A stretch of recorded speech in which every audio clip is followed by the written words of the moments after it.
Bienvenue dans cette nouvelle revue de moi-même, Raph Laurent-Duc. Cette fois-ci, le Legacy Ninja Megazord de Marty Morphin Power Rangers. Vous remarquez que le Ninja Megazord est sur une genre de pellicule de cinéma parce que oui, c'est le Megazord du film de 95, le vieux film qui date de plus de 20 ans et qui est quand même un film de mon enfance et aussi apparu dans la saison 3 des Power Rangers tout simplement. En haut de la droite, on a bien entendu un petit rond avec écrit pièces de qualité moulée sous pression et peinture métallisée. Et en haut à gauche, c'est produit bien entendu par la compagnie Bandai et c'est 15 ans et plus. Sur le côté gauche de la boîte, c'est bien entendu un petit résumé du récit du film. À la droite de la boîte, le secret des Power Zords. Et en bas, les statistiques du Megazord. À l'arrière de la boîte, il montre les 5 Ninja Zords ainsi que la combinaison finale. Et juste en bas, il nous montre qu'on peut fusionner avec le Falcon Zord pour former le Ninja Falcon Megazord. Voici les 5 Ninja Zords tous ensemble qu'on a vu en action à la fin du film de 95.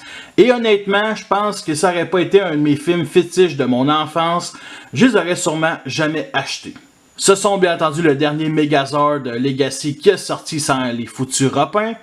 Et honnêtement, on voit toute la différence entre, on va dire, les Dino Megazord et ceux-là. C'est quelques années de différence. Et là, on a justement ces 5-là remis au goût de jour avec du die-cast, une application de peinture qui est magnifique. Par contre, le prix était quand même assez cher. Son vrai prix initial, c'était 150. Moi, je l'ai payé moins que ça. Et les voici en comparaison, comme d'habitude, avec les deux petites figurines Micro Machines que j'ai, du Ranger noir et jaune. Et bien entendu, deux petits Transformers, le Croiseur et Optimus Prime. Je vais commencer par le Zord du Ranger bleu, un loup tout simplement, de couleur bleue, pas trop pâle, pas trop foncé. J'aime beaucoup ce bleu-là, il est très pétant. Et bien entendu, ici, il y a des yeux qui sont rouges, comme le Triceratops de la première saison. Et ici, on a le museau qui est de couleur silver, entrecoupé par le bleu ici sur la tête. On retrouve le silver ici pour les pattes avant, ainsi qu'à l'arrière et ainsi derrière les cuisses, sans oublier la queue. Et on a toute cette partie-là ici qui est chromée avec un rond doré avec le symbole de Kmart ou un Pac-Man. Et à la place qu'il soit rond, ben il est carré. Les Ninja Zords sont beaucoup plus articulés comparés aux Dino Megazords où que l'articulation sont des étapes de transformation. On peut descendre la mâchoire inférieure comme ça et on peut pivoter aussi vers l'avant toute la partie de la jambe. Comme ça, on peut la remettre aussi, on va dire un peu plus vers l'arrière. On peut plier ça ici et aussi à l'arrière comme ça. Pour les jambes arrière, c'est bien simple. Toute cette partie-là ne pivote pas vers l'arrière mais peut pivoter vers l'avant comme ça et on peut mettre ça sur cet angle-là ou ici, comme ça, pour faire une position comme s'il était en train de pisser ou marquer son territoire. Et bien entendu, la queue peut monter et descendre. Et c'est ce qui me fait adorer ce Zord-là, c'est carrément les articulations. On peut vraiment mettre en position comme un animal ou un chien, ton chihuahua, comme ça, sans vraiment trop tomber. Fait qu'on peut les mettre sur plusieurs angles. Vraiment, vraiment génial. Et une petite comparaison avec le Triceratops de Legacy, vous remarquez que c'est pas le même bleu, je les adore tous les deux pareil.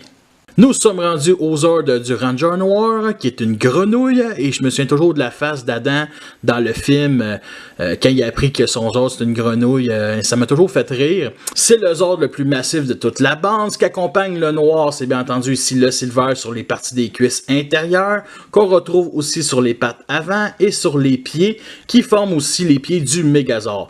On retrouve aussi le silver ici, et on a un gris métallique un peu plus foncé qui fait le contour de toute la tête et ainsi qu'au-dessus, ce qui est magnifique, et bien entendu des yeux rouges qui le rend encore plus menaçant. Il me fait peur, et on a du doré ici sur le côté. On a des détails ici juste en dessous des yeux qui arrêtés forment un genre de pièce triangulaire qui représente sûrement des phares. Comme dans le film, en tout cas, je me souviens plus trop. Il m'a entendu deux petits trous ici pour des narines. Fait côté articulation, on a ici la mâchoire qui peut s'ouvrir. Malheureusement, ça sort pas une langue, une arme spéciale comme dans le film. Ça aurait été génial tant qu'à moi, mais bon, c'est très limité. Sinon, on a ici les pattes avant qui sont sur bas joint, donc très mouvementées. On peut mettre ça vers l'arrière. Et on a ici on va dire les pieds avant qu'on peut mettre comme ça vers l'arrière pour former une grenouille gorille. Oui, une grenouille gorille. J'ai inventé une nouvelle sorte d'animal.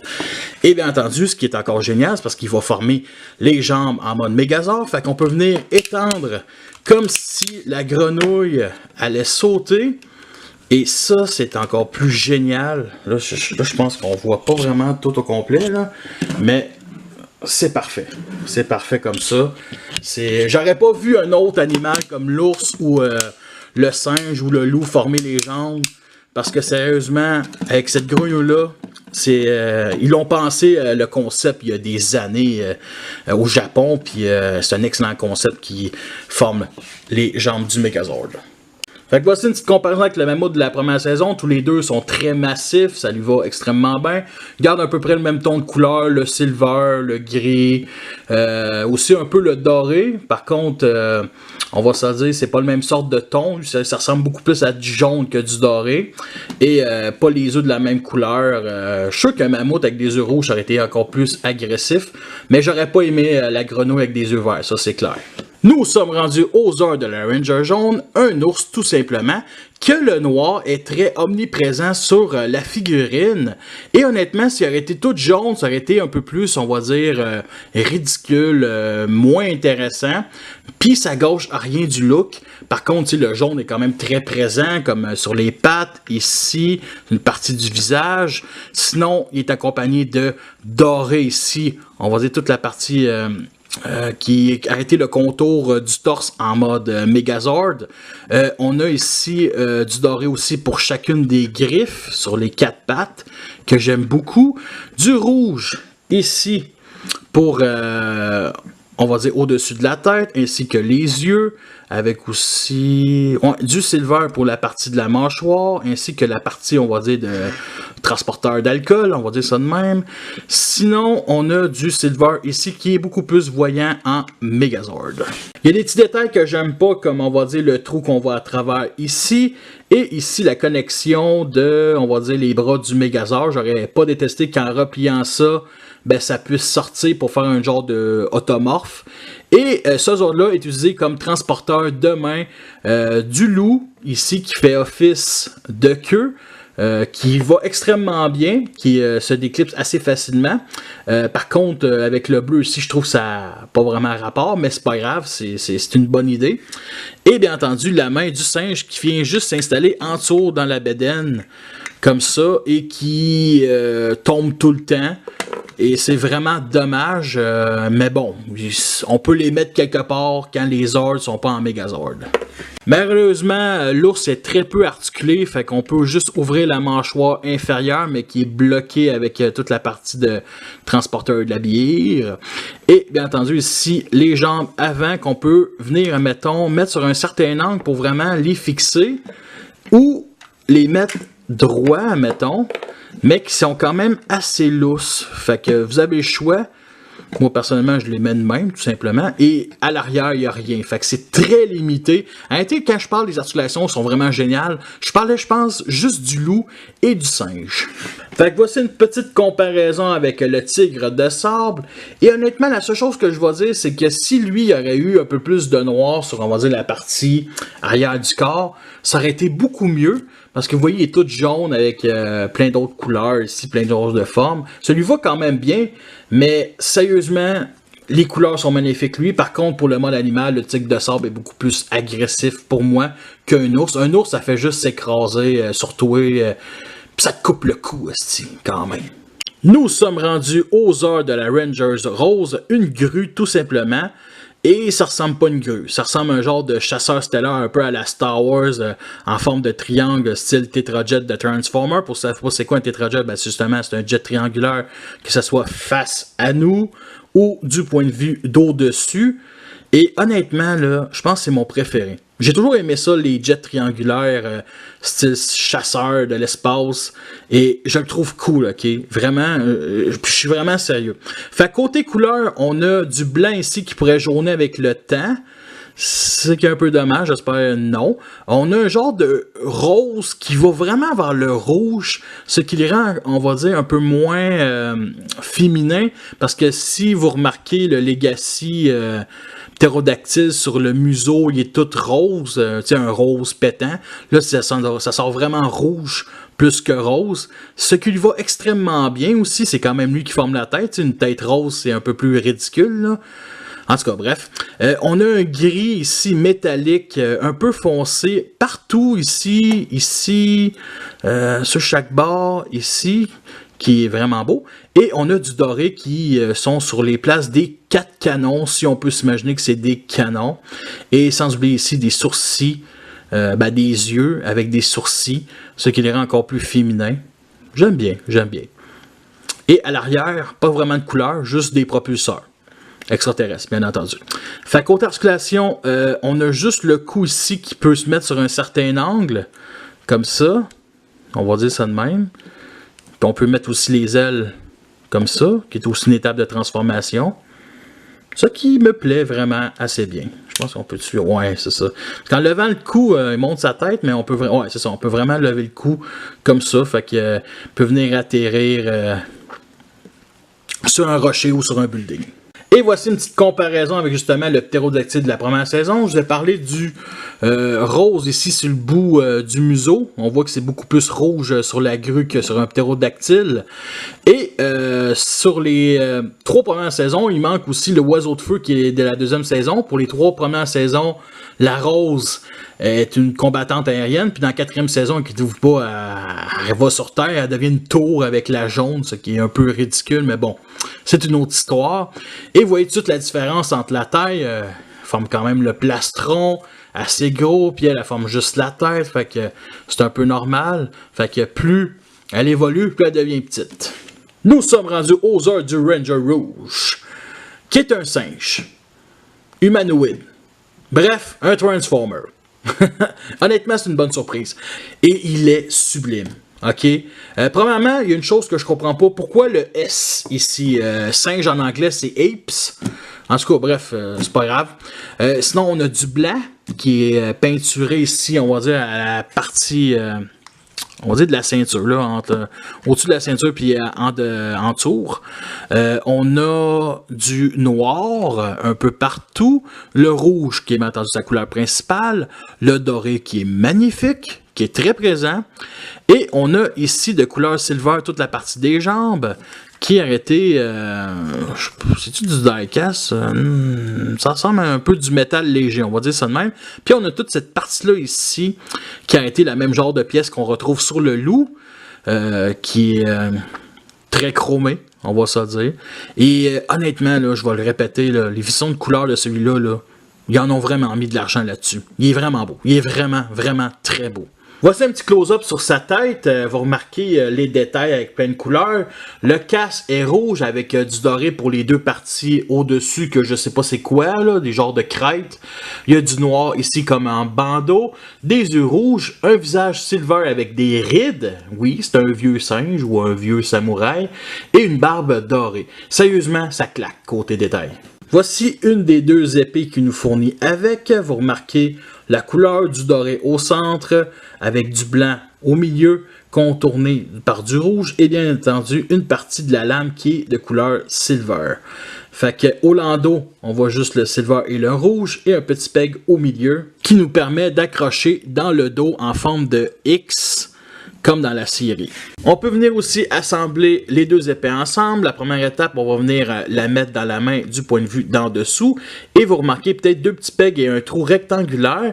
C'est fait pour accrocher après l'autre manche de l'autre épée, ici comme ça. Et là, on va venir, mettons, verrouiller toute l'arme en glissant au milieu pour que les 2 bouts des 2 manches soient dans la main. C'est ce qui verrouille. Bref. Et il y a une épée à la Darth Maul, à la Star Wars, tout simplement. Double lame, ou il peut devenir un hélicoptère.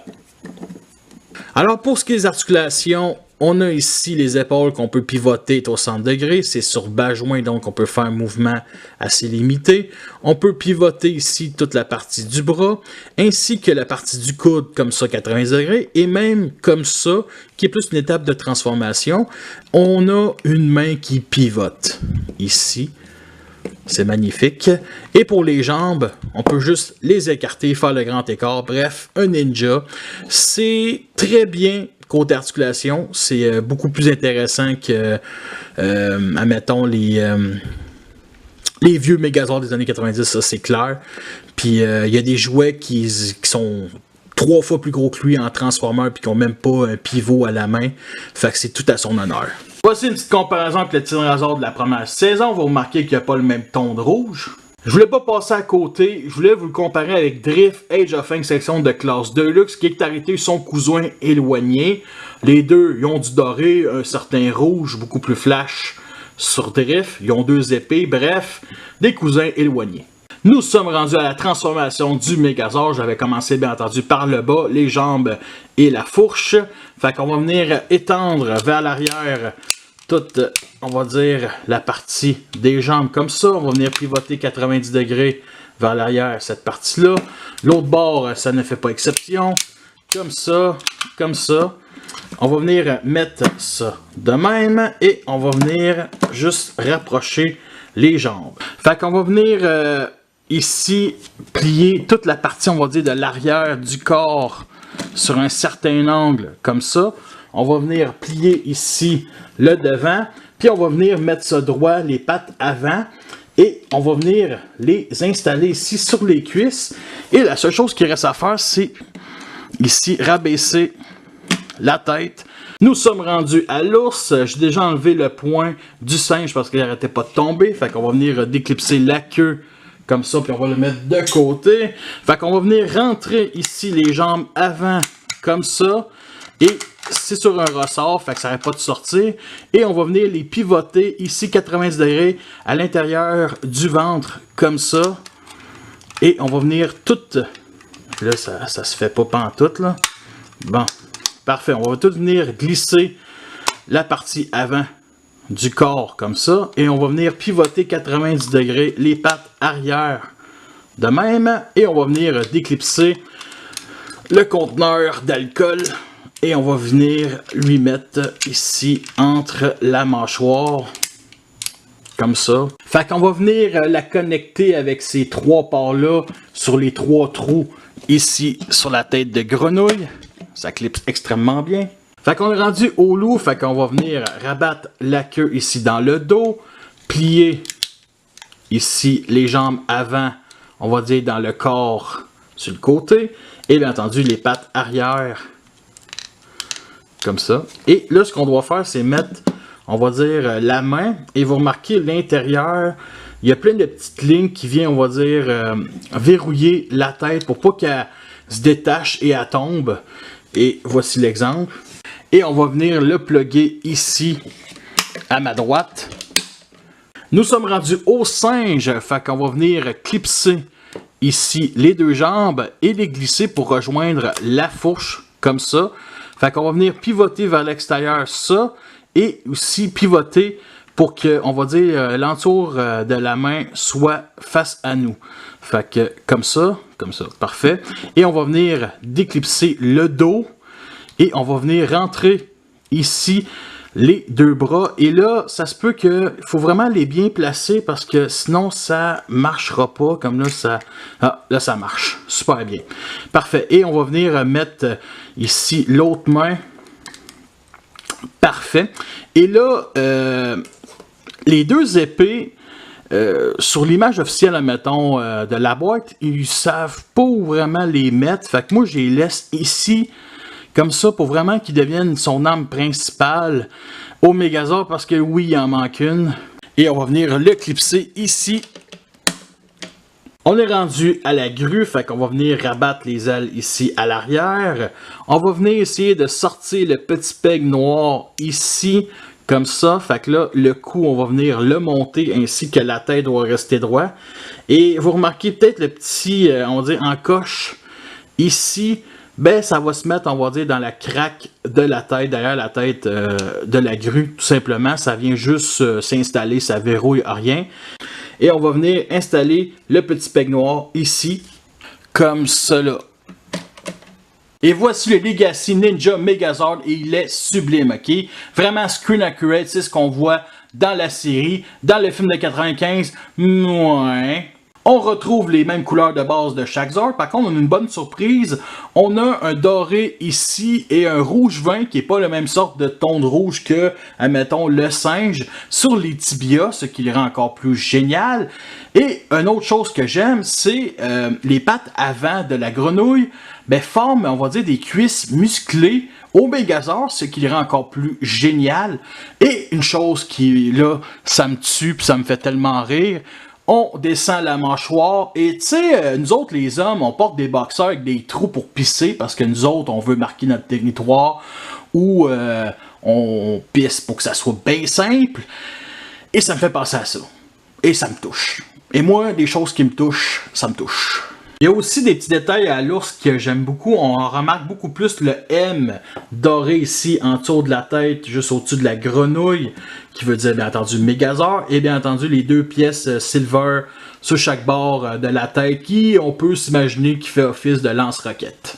Voici un petit close-up sur sa tête. Comme vous remarquez, c'est pas la même chose qu'on voit dans le film de 95. C'est beaucoup plus screen accurate dans la série. J'aime beaucoup le genre de battle mask blanc avec le contour doré, les yeux rouges avec le fond noir. Et j'aime beaucoup aussi, on va dire, la crête rouge qui représente, bien entendu, le cou et la tête de la grue. Très, très belle. Et il lui manque une arme principale. Je sais pas si dans la série il y avait un sabre. Je sais que dans le film de 95, il y en a un genre de sabre de ninja, un peu comme qui ressemble à Saba.